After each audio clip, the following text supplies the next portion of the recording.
The U.S. Air Force conducted 75 airstrikes against ISIS terrorists in central Syria. The strikes involved attack aircraft consisting of A-10C aircraft, bombing aircraft involving B-52 strategic bombers and fighter aircraft with F-15E aircraft using precision bomb and missile weapons.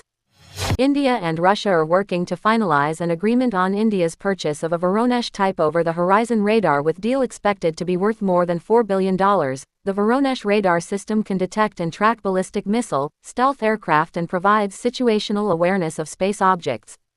Ukrainian President Volodymyr Zelensky confirmed that Ukraine has received second batch of F-16 fighter jets from Denmark. Ukrainian president further remarked that the new aircraft would improve Ukraine's ability to defend against Russian attacks.